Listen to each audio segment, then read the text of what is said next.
Meus irmãos, se fôssemos contar o que Deus fez nesses 63 anos, não pararíamos. Isso é o mínimo do que Deus fez. E nós louvamos a Deus e desafiamos a geração de hoje a escrever seu nome na história. Deus, Ele é o mesmo de ontem. O Deus que ajudou no passado é o Deus que tem feito grandes coisas nos nossos dias. E o Deus que fará maravilhas no futuro. E nós somos o povo chamado por Deus para engajar na história. Nós temos vários sonhos que não podemos falar agora. Eu vou pedir o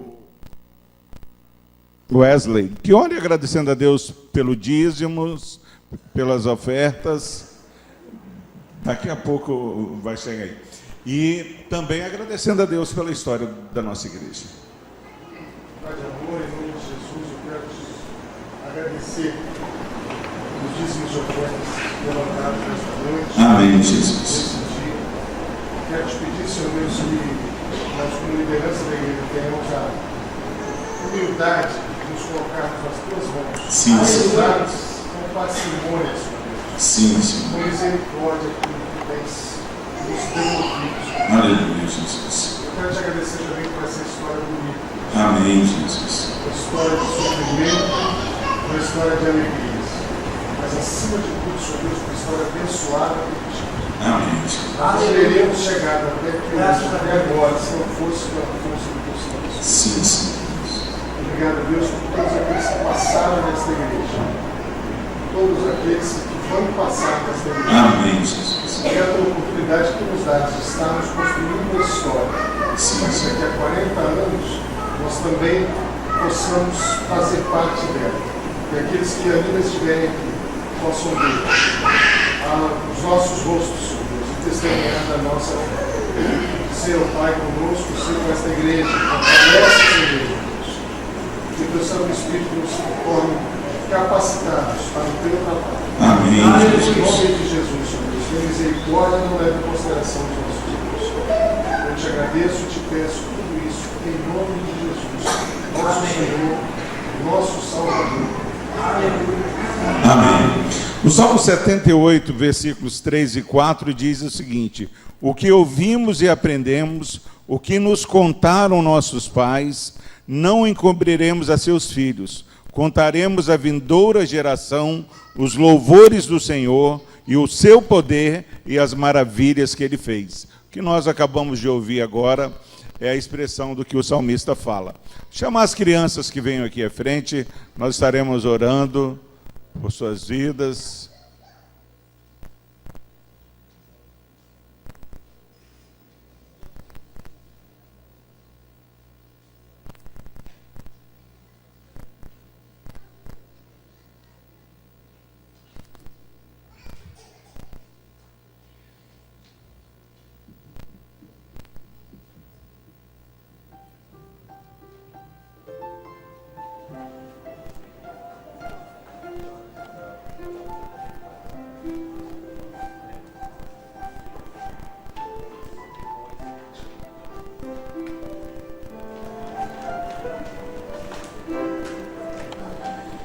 Querido Deus, nós louvamos o teu nome, Pai. Grandes coisas o Senhor tem feito em nosso meio.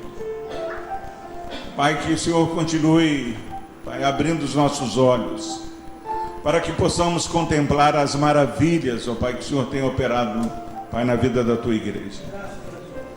Pai, agora, no meio dessa história toda, não há como agradecer, ó Pai, pela vida dessas crianças. Cada dia tem aumentado o número de crianças em nossa igreja.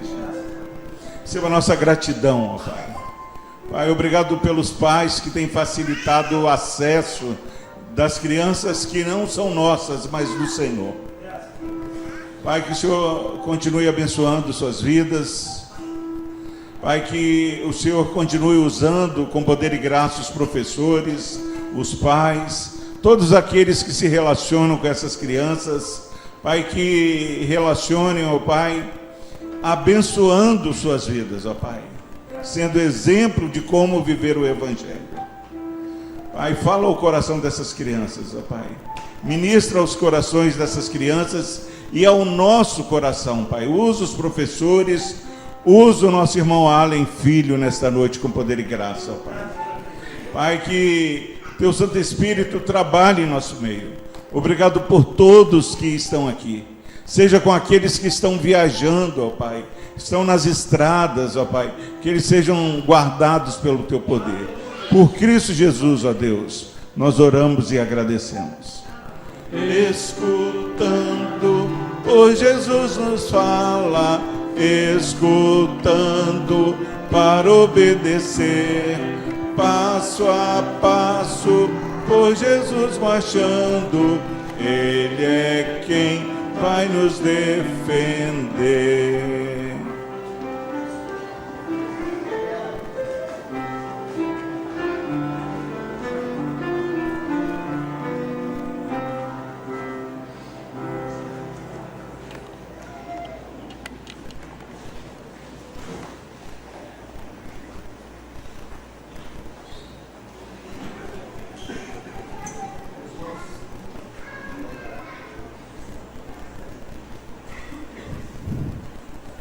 O pastor falou que era para ligar antes, eu esqueci. Meus irmãos, boa noite. Meu nome é Allen Júnior. Né, meus pais, né, já estão fazendo parte dessa igreja já há alguns meses, a minha irmã já há mais tempo. E tive a graça de ser convidado pelo pastor essa semana de estar trazendo a palavra aqui, não sabendo eu que era comemoração do aniversário da igreja. Né? Eu acho que ele achou que eu ia aceitar o convite lá para frente. Ele falou assim: não deve ficar aqui esse final de semana. Brincadeira, pastor. Eu sei que foi de coração. Nós tivemos a oportunidade de estar juntos essa semana no encontro da Fé Reformada, né? E foram momentos para nós de muito aprendizado lá. E foi um prazer mesmo aceitar o convite do pastor. Eu estou fazendo seminário lá em Belo Horizonte, sou presbítero da Igreja Presbiteriana Manancial. Estou lá nessa igreja há 6 anos. E Rafael já saiu? Ele estava sentado ali, né? Eu queria falar com ele que eu já toquei no órgão de fole, né, lá na Igreja Presbiteriana no bairro Esperança, quando o falecido reverendo Volmer Portugal foi pastor lá. Ele me deu essa incumbência uma vez de tentar acompanhar o hino pedalando aquele órgão. Realmente é algo complicado, viu, Miriam? Que falou aqui do órgão. Tá? E, meus irmãos, agora eu queria que nós abríssemos a nossa Bíblia para a nossa meditação nessa noite. A nossa irmã Miriam falou aqui de aproximadamente 80 anos. Eu vou ter que voltar aqui no mínimo em 1500 a.C. para chegar em 2017, porque são os primeiros registros que a gente tem lá de Moisés, né? Então eu queria contar com a paciência de vocês. Nós vamos fazer essa trajetória bíblica aí. Mas eu queria que nós lêssemos para início da nossa meditação nessa noite, Isaías capítulo 59. Isaías capítulo 59. Eu vou fazer a leitura do versículo primeiro. Queria que os irmãos me acompanhassem. E a nossa intenção é que a gente passe aí, né, expondo o capítulo como um todo aqui, mas eu queria partir do capítulo primeiro, do versículo primeiro do capítulo 59. Diz assim a palavra do Senhor: Eis que a mão do Senhor não está encolhida para que não possa salvar, nem surdo o seu ouvido para não poder ouvir. Eis que a mão do Senhor não está encolhida para que não possa salvar, nem surdo o seu ouvido para não poder ouvir.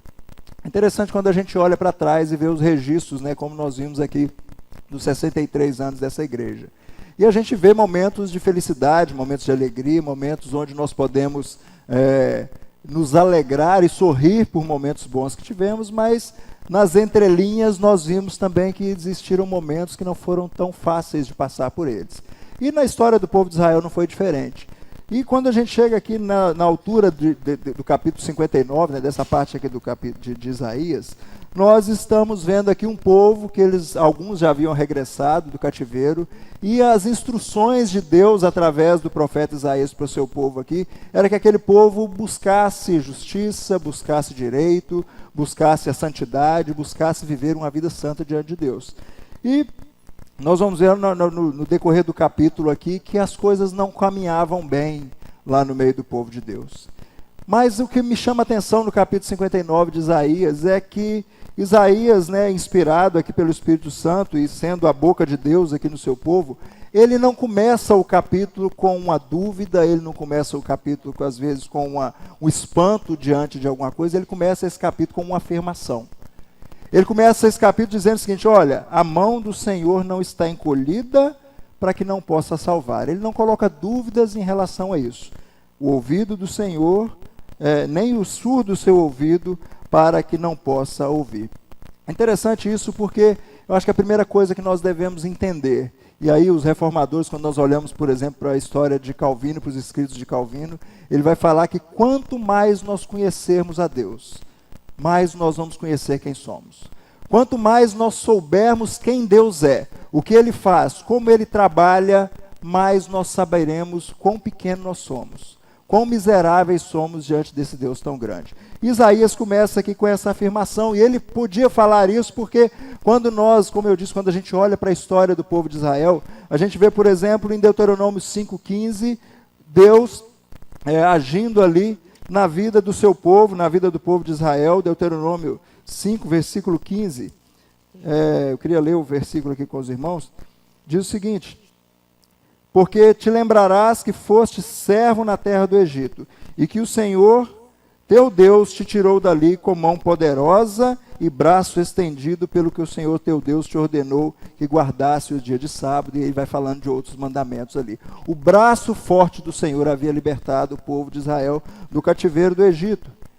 Outra coisa por que Isaías pode fazer essa afirmação? Talvez lembrando de palavras aqui, como as palavras de Davi no 2 Samuel 22, capítulo 7, quando ali naquele cântico de Davi, um cântico de ações de graças de Davi, Davi diz o seguinte: na minha angústia invoquei o Senhor, clamei a meu Deus, ele do seu templo ouviu a minha voz, e o meu clamor e o seu clamor chegou aos meus ouvidos. Deus é um Deus que age na história. Deus é um Deus que intervém. Deus é um Deus que escuta o nosso clamor quando nós clamamos por socorro, quando nós clamamos, né, pela presença desse Deus. E aqui, num contexto bem próximo aqui, Isaías 57, versículo 15, se você voltar a página da sua Bíblia aí comigo um pouco, Isaías 57, verso 15, diz o seguinte: porque assim diz o alto, o sublime que habita a eternidade, o qual tem o nome de santo. Habito no alto e santo lugar, mas habito também com o contrito e abatido de espírito, para vivificar o espírito dos abatidos e vivificar o coração dos contritos. É um Deus que ele habita no alto, no sublime trono, mas é um Deus que é presente no nosso meio. É um Deus que age no nosso meio, é um Deus que age na nossa vida, mesmo que a gente não perceba às vezes que ele tem feito isso. E o livro de Isaías, o livro do profeta Isaías e de outros profetas, ele é muito claro em relação a isso, na intervenção de Deus nos governos, na intervenção de Deus na soberania dos próprios reis de Israel, na intervenção de Deus na soberania de outros povos, Deus usando outros povos para abençoar ou para trazer juízo sobre o povo de Israel.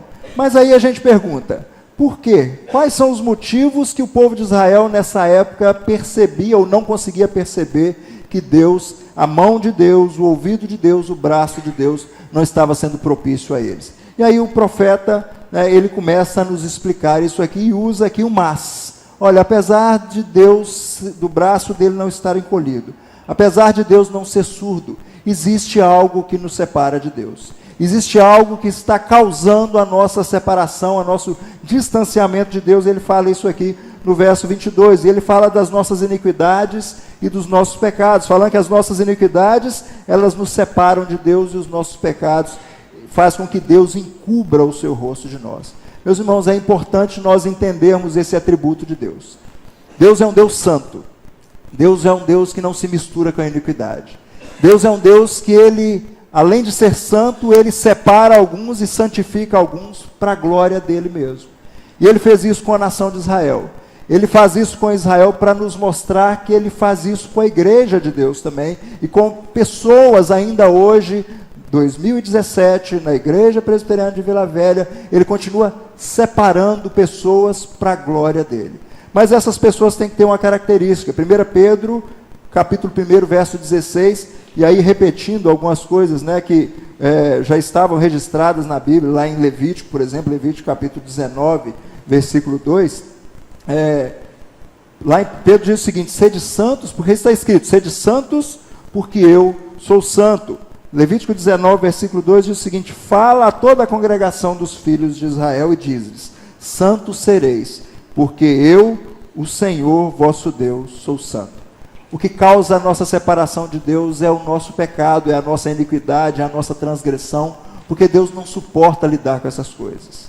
Quando Deus olha para o nosso pecado, quando Deus olha para a nossa condição de miseráveis diante dele, por causa da nossa queda, através dos nossos pais, ele se afasta de nós. O ouvido de Deus, ele se cobre, a mão de Deus, ela se reprime, sim, porque Deus não suporta lidar com o pecado, Deus não suporta lidar com a iniquidade. E talvez aquele povo perguntasse: mas nós, impuros, nós, o povo separado de Deus, e talvez trazendo para os nossos dias hoje, nós, igreja de Cristo, somos, Deus pode estar fechando os ouvidos para nós, Deus pode estar retraindo o braço para nós que somos eleitos de Deus.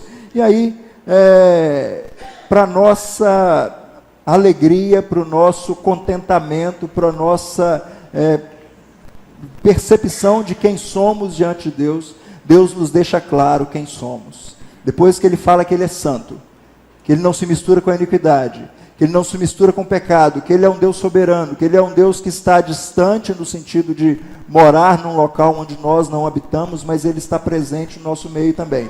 Ele vai falar conosco aqui, através do contexto também do verso 59, que as nossas iniquidades, elas são refletidas de diversas formas.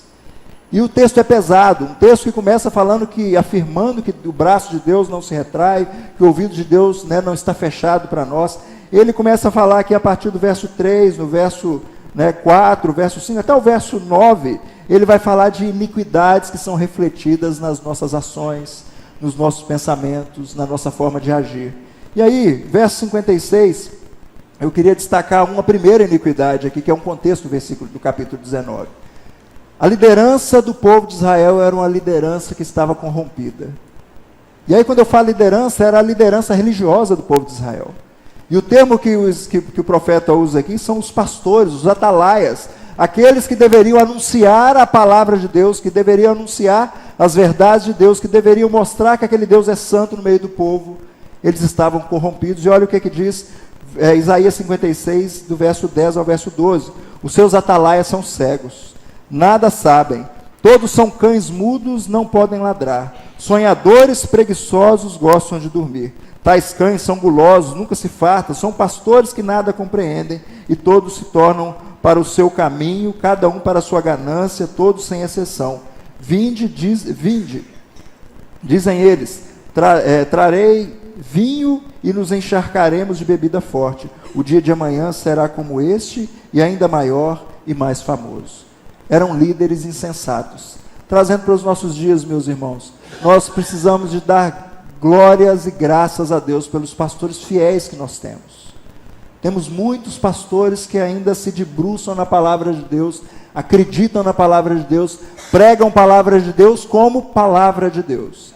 Mas nós temos no nosso meio também muitos cães, muitos pastores preguiçosos, como o termo que é usado aqui, pastores que eles pastoreiam o rebanho como se fossem rebanho deles.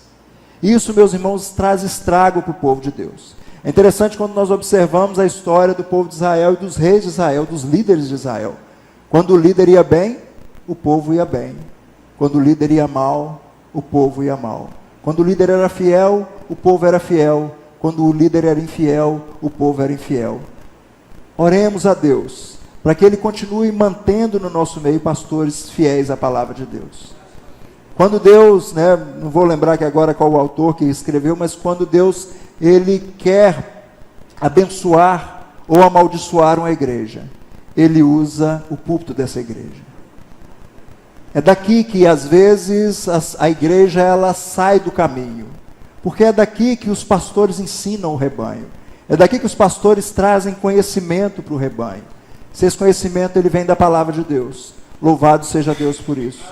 Se ele não vem da palavra de Deus, se ele vem do interesse próprio, que Deus tenha misericórdia de nós, porque a palavra de Deus ela vai continuar sendo eficaz para o propósito dela. Mas ai daquele líder que conduzir o rebanho que não é dele, é o rebanho do Senhor, é o rebanho que foi pago, que foi comprado pelo precioso sangue de Cristo.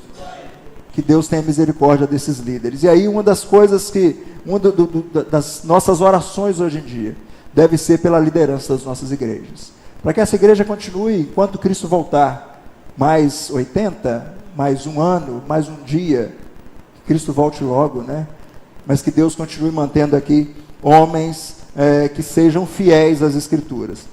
Outra coisa que reflete a nossa forma pecaminosa de ser, nossa forma depravada de ser, é a nossa busca por refúgio naquilo que não é Deus. E o povo de Israel fazia isso. Quando nós olhamos aqui no capítulo 57, é um capítulo extenso, mas é um capítulo que está falando de idolatria. É um capítulo que está falando que eles usavam ali as pedras, fala aqui a partir do verso 6, por entre as pedras lisas do ribeiro está a tua parte, estas te cairão em sorte, sobre elas também derramas a tua libação, e lhes apresentas ofertas de manjares. Contentar-me-ia eu com essas coisas? E aí Deus, para mostrar para aquele povo que eles estavam buscando no lugar errado, Ele diz o seguinte para eles, lá no versículo 13, olha, se vocês estão procurando os ídolos, se vocês estão procurando aquele que não é Deus, quando clamares a tua coleção de ídolos, que te livres, o versículo 13 diz isso. Deus, de certa forma, fazendo chacota com o povo de Israel ali, porque ele sabia que aqueles tinham olhos e não viam, tinham bocas e não falavam, tinham mãos e não pegavam. Era o fruto, às vezes, da nossa idolatria. O fruto da nossa idolatria é um coração que não está embasado, que não está colocado no verdadeiro Deus. Outra coisa que o profeta ele nos mostra aqui, também no contexto imediato, aqui no capítulo 58, um culto cheio de religiosidade, porém vazio de Deus. E o exemplo que o profeta usa aqui é do jejum. Era um jejum que era feito não com o intento de agradar a Deus, mas de trazer benefício para eles próprios. E aí no capítulo vai falar que, olha, não é esse o jejum que eu quero de vocês. E aí ele vai explicar, a partir do verso 6 aqui, qual que era a forma de culto correta que Deus exigia do povo dele. Meus irmãos, nós temos que tomar muito cuidado com a nossa religiosidade, com a nossa forma de culto. Nós temos a arte, às vezes, de transformar coisas que são boas, e a música é boa, né, as nossas atividades são boas, a ação social é boa, mas quando nós fazemos isso fora de Deus, quando nós fazemos isso para atingir objetivos próprios, assim como os líderes que fazem isso para atingir objetivos próprios, nós estamos desviando o nosso foco de Deus. Nós estamos colocando o nosso coração num tesouro que não é Deus. E é isso que esse povo estava fazendo. E o texto continua aqui no versículo, a partir do versículo 3, falando de mãos que derramam sangues, dedos iníquos, lábios mentirosos. E o que eu acho interessante é que quando a gente fala de depravação total, quando a gente fala dessa doutrina bíblica que fala sobre a nossa situação de depravados, nós temos a tendência de achar que isso é coisa do Antigo Testamento, é coisa que quem falava isso lá era Moisés, quando ele escreveu, quem falava isso aqui eram os profetas antes de Cristo voltar. Mas quando a gente lê um texto como esse aqui, o versículo 3, 4, versículo 7, não é? Que falam desses itens aqui, e quando a gente abre a nossa Bíblia lá em Romanos capítulo 3, do versículo 8 ao versículo 19, se os irmãos quiserem fazer essa pequena comparação aqui, nós vamos ver que Paulo, ele bebeu e bebia a cada dia nos profetas, ele bebia nas Escrituras, e aí Paulo usa os mesmos termos. Olha, que se conclui, temos nós qualquer vantagem, ele falando do pecado, capítulo 3, verso 10, como está escrito, não há um justo sequer, não há quem entenda, não há quem busque. E aí no verso 13 ele vai falar de garganta, ele vai falar de língua, no verso 14 ele vai falar de boca, no verso 15 ele vai falar dos pés, nos seus caminhos há destruição, desconhecem o caminho da paz, não há temor de Deus diante dos seus olhos. Uma doutrina que Paulo está ensinando após Cristo. Então não é uma doutrina antiga, não é uma doutrina que faz parte apenas do arcabouço de livros lá do Antigo Testamento. É algo que está presente nos nossos dias. nós ainda estamos enfrentando a cada dia, a cada momento na nossa vida, a influência devastadora do pecado na nossa vida. Por mais, meus irmãos, que nós já tenhamos sido regenerados em Cristo Jesus, por mais que nós estejamos buscando a santificação em nossa vida, com o auxílio do Espírito Santo, com o auxílio do nosso Deus que nos regenerou, que nos salvou, nós ainda sofremos com a influência do pecado. Nós ainda lutamos com a influência negativa do pecado em nosso meio, nas nossas ações, na nossa forma de falar, na nossa forma de relacionar uns com os outros. E nós temos que tomar um cuidado muito grande com isso, porque são essas coisas que destroem a igreja de Cristo. É quando a gente não entende que nós precisamos a cada dia de nos santificar, porque nós ainda estamos sob a influência do pecado, e nós achamos que, olha, nós já somos salvos e isso basta. É uma liberdade que às vezes nós defendemos, que a palavra de Deus ela condena. Nós temos que ter liberdade, sim, porque nós já não estamos mais sob o jugo da destruição, o jugo de Satanás, mas nós ainda não estamos totalmente regenerados em Cristo Jesus, o que vai acontecer quando Ele voltar para buscar a sua igreja. Então, enquanto nós estamos nessa caminhada cristã, nós temos que nos esforçar sim a cada dia, para que nós aprendamos da palavra de Deus, para que nós desenvolvamos a comunhão, para que nós entendamos que nós precisamos sim ser santificados através das Escrituras, através da presença de Deus na nossa vida, no nosso dia a dia. Meus irmãos, quando nós lemos aqui os versos e entendemos que nós estamos comprometidos por causa do pecado em todas as áreas da nossa vida, vemos aqui no nosso, na forma de falar, na nossa forma de agir, na nossa forma de nos relacionar, nós perguntamos, a pergunta que eu faço aqui para o texto é assim, até que ponto que chega a nossa depravação? E aí, quando eu olho para o verso 5 e o verso 6 aqui, eu acho que dá para a gente responder essa pergunta, para mostrar como que nós somos depravados ao extremo se nós não estivermos sendo seguros pela graça de Deus na nossa vida. O verso 5 e o verso 6 cita dois exemplos. Ele fala, chocam ovos de áspide e tecem teias de aranha. Ele fala de dois objetos aqui, dois itens aqui. Um deles é um ovo de áspide, que é um ovo de víbora, é um ovo de serpente. Eu não sei quem gosta aqui de criação, não é? Se alguém aqui tem criação em casa, alguma coisa assim. Mas eu não sei se alguém aqui tem criação de ovo de serpente. Porque o texto vai falar aqui que é perigoso a gente criar ovo de serpente. Porque o ovo de serpente, quando ele sair do ovo, a gente sabe que o que está sendo criado ali é uma serpente, nós estamos criando algo para nos morder, para nos matar. E aí, quando o comparativo que o profeta faz aqui, é que nós estamos também cultivando os nossos próprios monstros. Nós estamos cultivando os nossos próprios pecados. E às vezes nós nos apegamos tanto ao nosso pecado, nós não queremos abandonar o nosso pecado, e isso vai nos trazer prejuízo a curto, médio e longo prazo. Meus irmãos, nós precisamos de entender que é perigoso nós flertarmos com o pecado. É perigoso nós termos relacionamento com o pecado. E a outra comparativa que ele faz aqui são de teias de aranha. E aí, teias de aranha, talvez os homens tenham criação de alguma coisa, né? Mas as mulheres, elas vão entender mais o exemplo da teia de aranha, né? Ontem aqui no coral, as mulheres estavam usando aqui aquele negócio, Sharp, né? Imagina um Sharp de teia de aranha. Não ia dar certo, né? Às vezes até para colocar, se a gente conseguisse montar o Sharp, já era um sucesso, né? Mas colocar o Sharp para que ele não atrapalhe o cabelo, para que ele não atrapalhe a roupa, não tem utilidade nenhuma uma roupa feita de teia de aranha. Meus irmãos, não tem utilidade nenhuma ao nosso pecado. Nosso pecado é algo para a gente jogar fora, para a gente abandonar a cada dia, para a gente deixar para trás a cada dia. Não é coisa para que a gente fique alimentando. E era isso, infelizmente, né, que o profeta via ali e denunciava ali no meio do povo. E qual que era o resultado, aí a gente continuando aqui a partir do verso 9, qual que era o resultado dessa situação do povo diante de Deus? Nós já vimos que o pecado causa separação entre nós e Deus.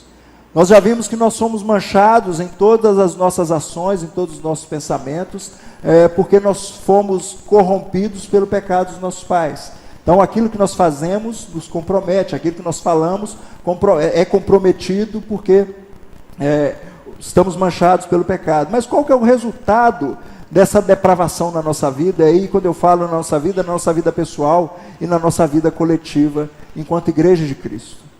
E uma coisa que o profeta nos diz aqui no versículo 9, fala que está longe de nós, né, está ausente de nós o juízo e a justiça. Por isso, está longe de nós o juízo e a justiça não nos alcança.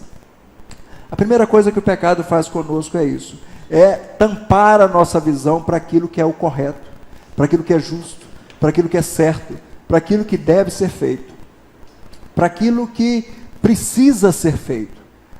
Quando o profeta cita aqui o exemplo do jejum, era algo que era lícito de se fazer. Ele não está condenando o jejum, mas ele está condenando a forma que o jejum era feito.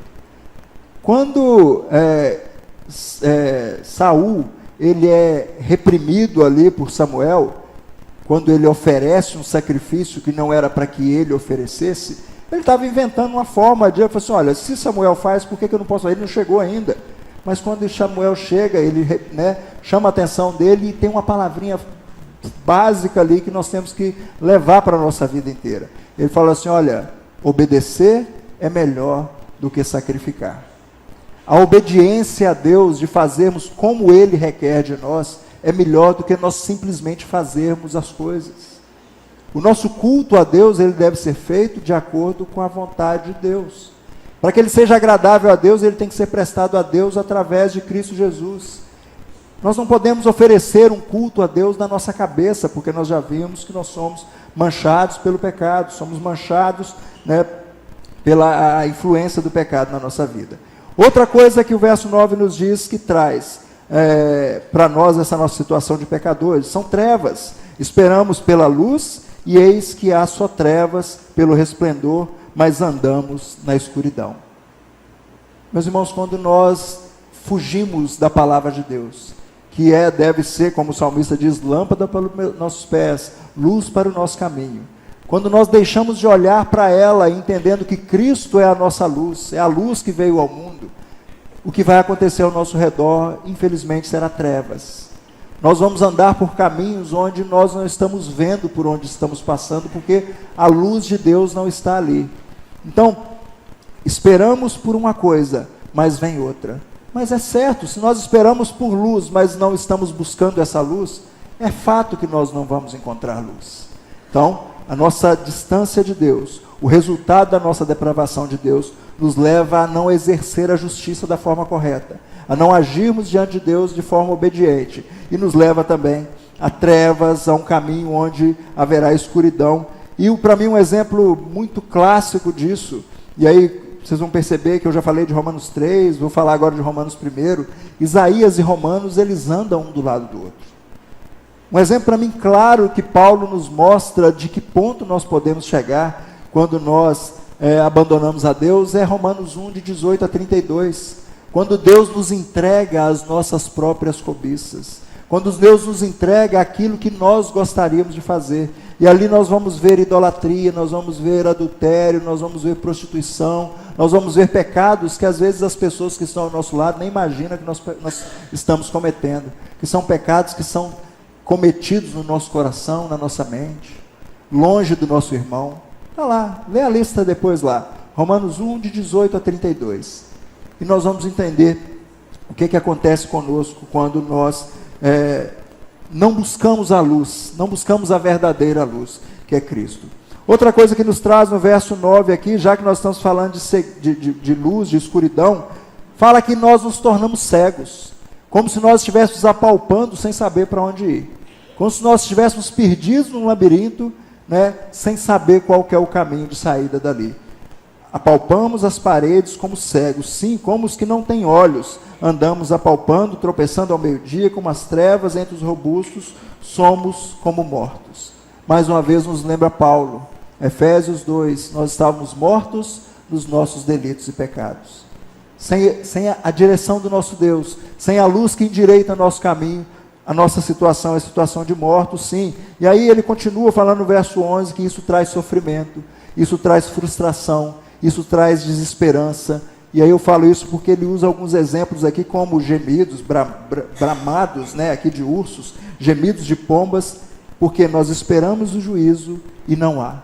Esperamos a salvação e ela está longe de nós. Meus irmãos, diante dessa situação apresentada pelo profeta, eu pergunto para nós nessa noite, qual que deve ser então a nossa posição diante disso? Qual que deve ser, já que nós sabemos que nós somos miseráveis, pecadores, depravados, qual que deve ser a nossa atitude, sabendo que Deus é um Deus justo, é um Deus que pune, é um Deus que há de colocar diante de nós todos os nossos atos no dia do juízo. E aí, do verso 12 até o verso 13, nós vamos entender que essas transgressões que estão diante de nós, essas transgressões que nós conhecemos muito bem, ele fala, olha, porque as nossas transgressões se multiplicam perante ti, os nossos pecados testificam contra nós, porque as nossas transgressões estão conosco, e conhecemos as nossas iniquidades, e aí ele nos dá aqui, que a gente não vamos entrar aqui no mérito de cada uma delas, mas uma lista de outras coisas que nós fazemos, prevaricação, mentiras, virarmos as costas para o nosso Deus, rebeldia contra o nosso Deus, pregação de opressão, e o que me chama mais a atenção é que isso vem de um lugar onde o próprio Senhor Jesus Cristo falou, que é onde nascem essas coisas. Fala que isso vem do nosso coração. E aí quando nós abrimos aqui nossa Bíblia em Marcos, eu convido os irmãos que abram comigo aí, Marcos capítulo 7, verso 20 até o verso 23. Marcos capítulo 7, do verso 20 ao verso 23, diz o seguinte: porque de dentro do coração dos homens, e dizia, o que sai do homem, isso é o que o contamina, porque de dentro do coração dos homens é que procedem os maus desígnios, a prostituição, os furtos, os homicídios, os adultérios, a avareza, a malícia, o dolo, a lascívia, a inveja, a blasfêmia, a soberba, a loucura. Ora, todos esses males vêm de dentro e contaminam o homem. Meus irmãos, o que Deus quer de nós, e era essa a mensagem dos apóstolos nos tempos após Jesus ter sido assunto aos céus, é um arrependimento verdadeiro. Quando nós lemos lá o primeiro discurso de Pedro, Atos capítulo 3, versículo 19, ele vai dizer o seguinte: arrependei-vos, pois, e convertei-vos para serem cancelados os vossos pecados.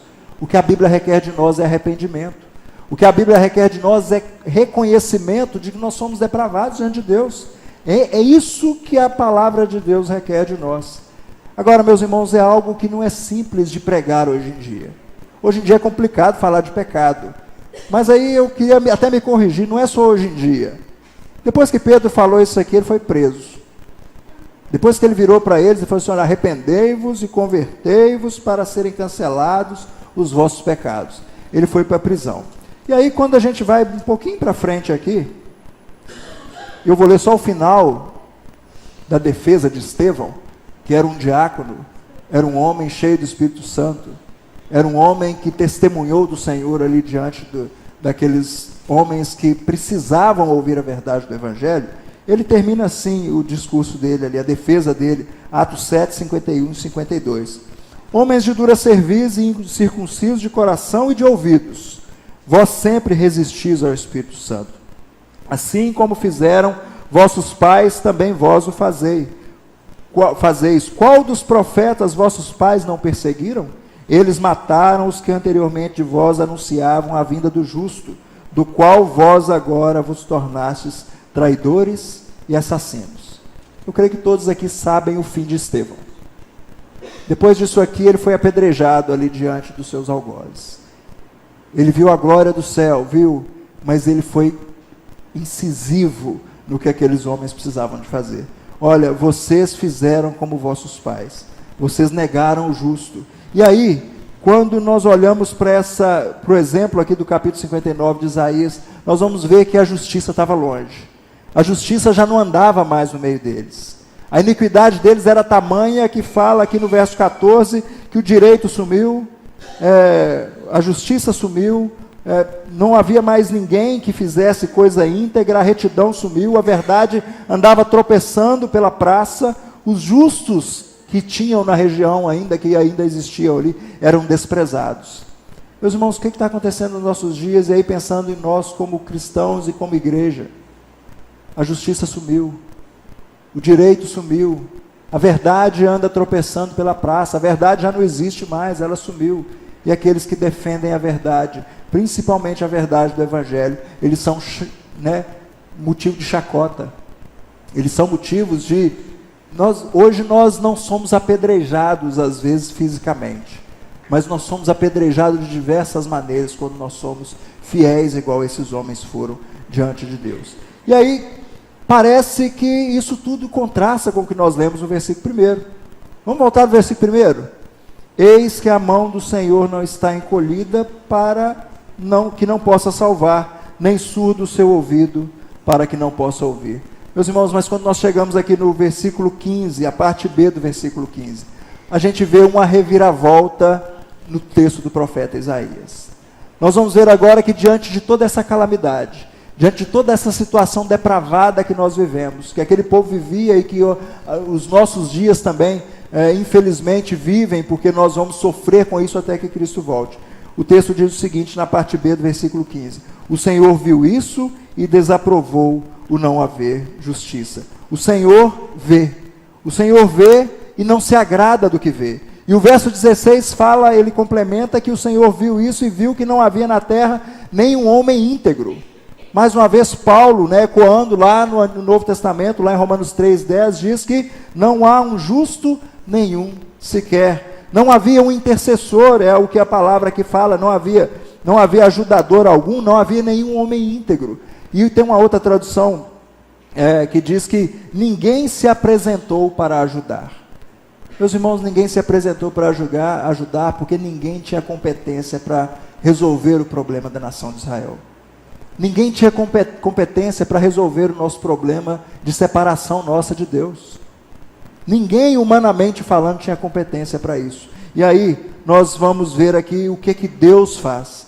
Nós vamos ver um Deus que é justo e um Deus que é juiz. Nós vamos ver um Deus que ele se veste para a batalha.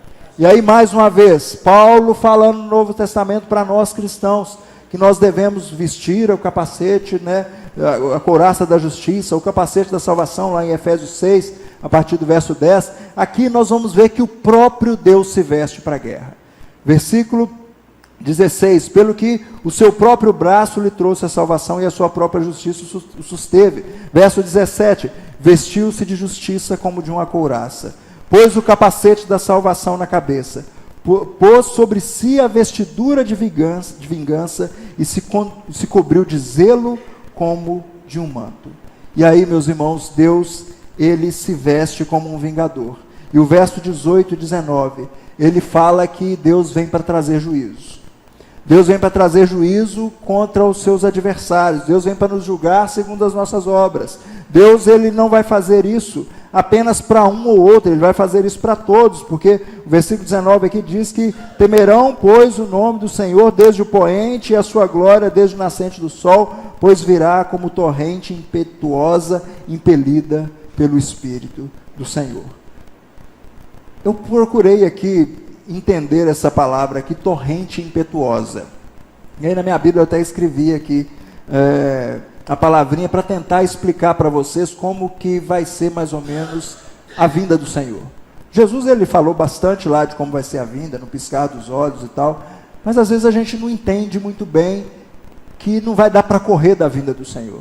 E aí o que ele fala aqui é impelida pelo torrente, virá como torrente impetuosa, impelida pelo Espírito do Senhor, soprada pelo Espírito do Senhor. Os irmãos vão lembrar das cenas do tsunami lá no Oriente, vocês lembram? Aquela onda gigantesca que vinha arrasando a terra, entrando e não tinha como parar. A palavra aqui é um tsunami. Jesus, quando ele voltar, ele não tem como fugir. Não tem como fugir da ação do Senhor quando ele voltar. Ela será no piscar dos olhos. E ela será de forma que não adiantará nada aos nossos esforços para fugir dela.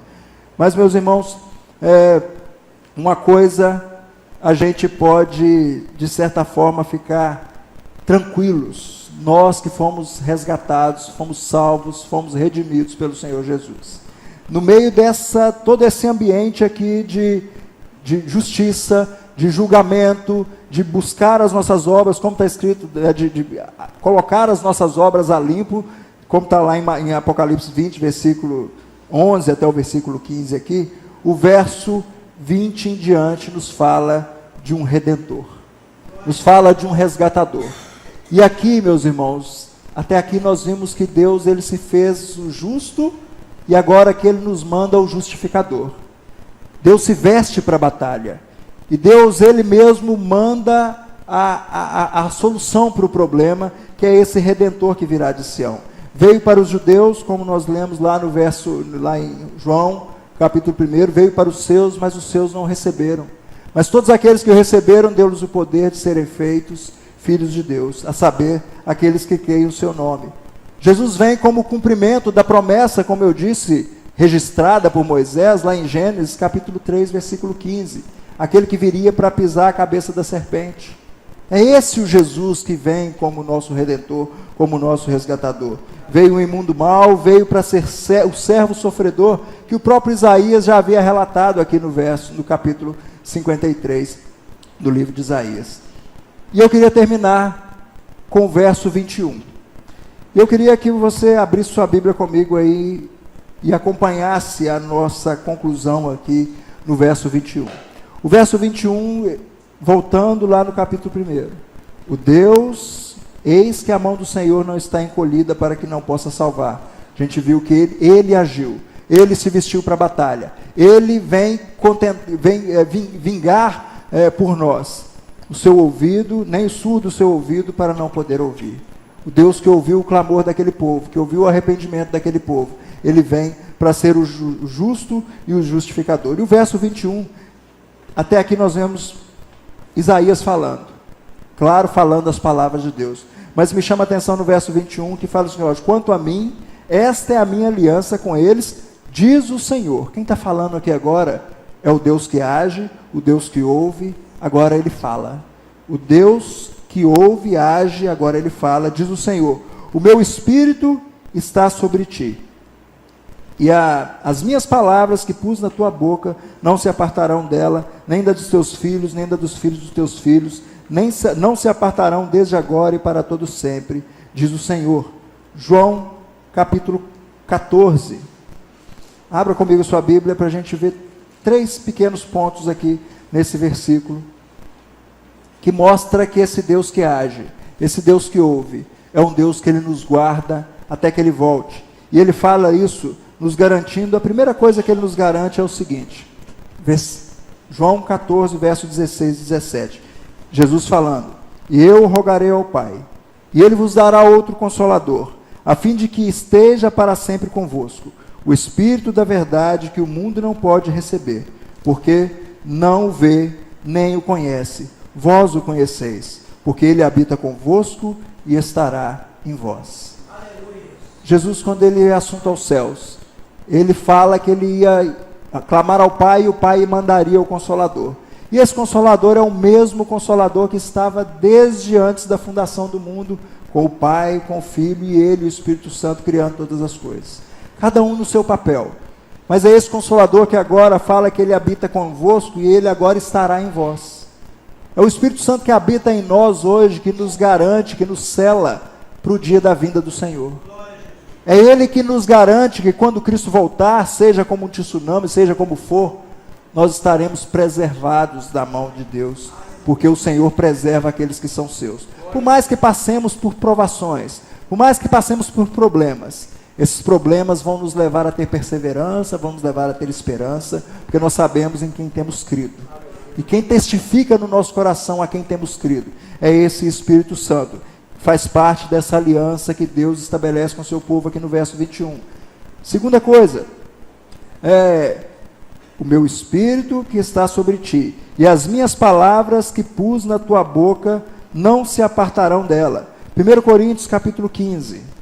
Que palavras são essas? 1 Coríntios capítulo 15...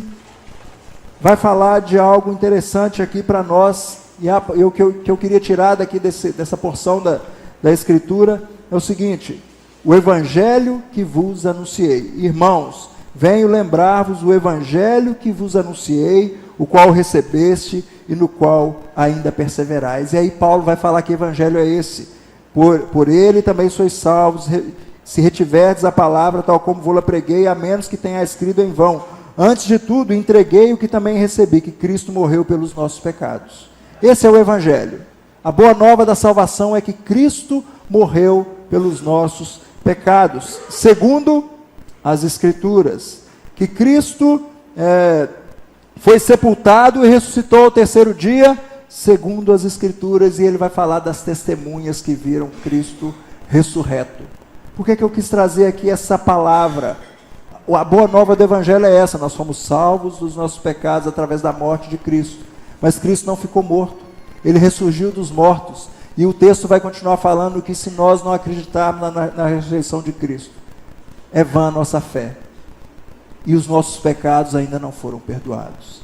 A palavra de Deus para nós, a boa nova de Deus para nós, diante de tanta notícia ruim que nós vimos aqui por causa do pecado, por causa da nossa depravação, é que Cristo morreu na cruz por nós, ele pagou o preço por nós, mas ele hoje vive. Ele vive e está sentado à destra de Deus, de onde há de voltar. E por último, eu queria terminar com um texto pelo que nós vimos aqui no relato dos 63 ou dos 80 anos, dona Miriam, não é? Dessa comunidade aqui reunida. Eu queria terminar com um texto que faz parte da aliança também, que aquela aliança seria de geração em geração. Isaías 59 diz: não se apartarão dela nem dos teus filhos, nem dos filhos dos teus filhos, não se apartarão desde agora e para todo sempre, diz o Senhor.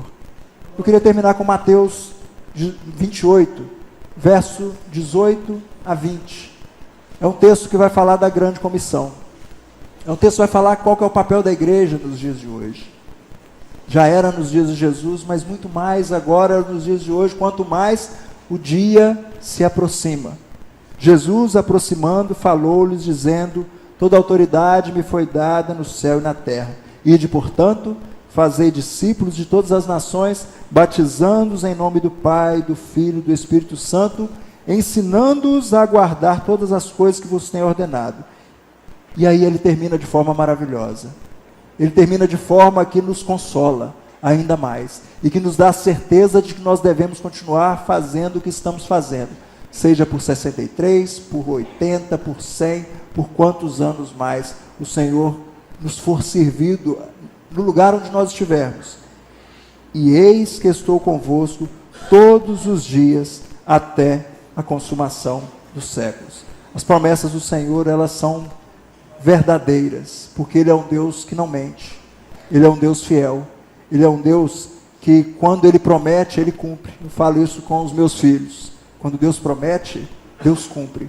E se Ele prometeu que estará conosco até a consumação dos séculos, Ele está com a igreja presbiteriana de Vila Velha, Ele está com a igreja de Cristo espalhada por toda a face da terra, e essa igreja que espera a volta gloriosa desse Deus, tão esperado por nós, deve ser tão esperado por nós, que vem para nos resgatar, e aí sim, nós viveremos com Ele eternamente, sem pecado, sem mancha, sem nada que atrapalhe o nosso relacionamento, seja com Deus, seja com o nosso próximo. Que Deus nos abençoe, que Deus abençoe essa igreja, que Deus continue conduzindo essa igreja nos caminhos do Senhor, até que Ele volte.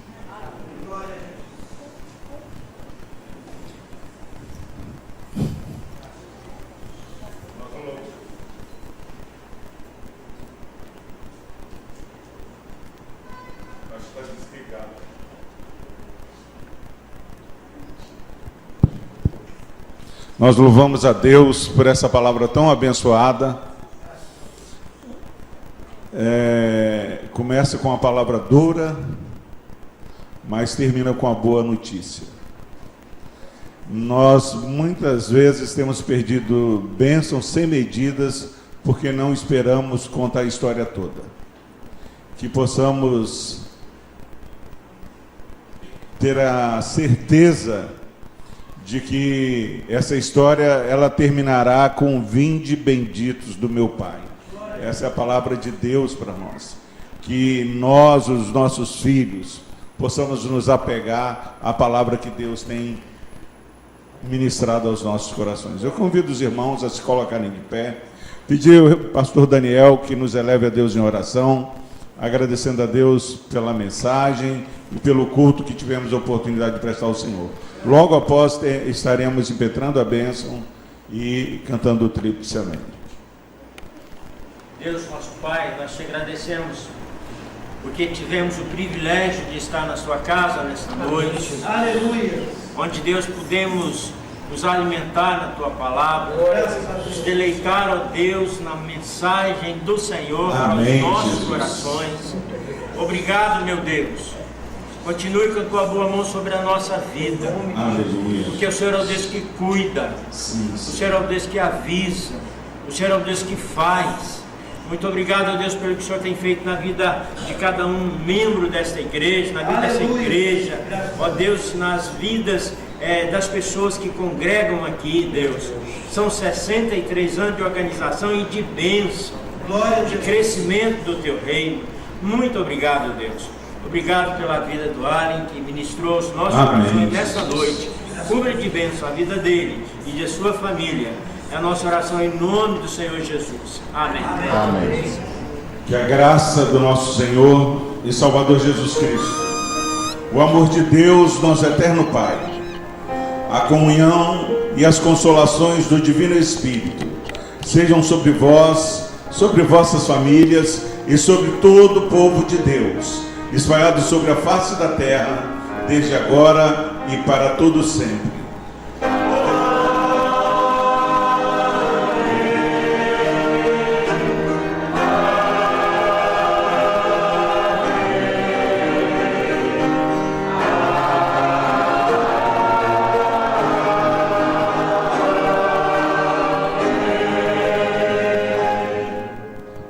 A igreja pode se sentar. Rapidamente, alguns avisos. Eu queria que projetasse o cartaz da programação do próximo domingo, às 15 horas. Domingo que vem, nós não teremos o nosso culto vespertino, o culto à noite,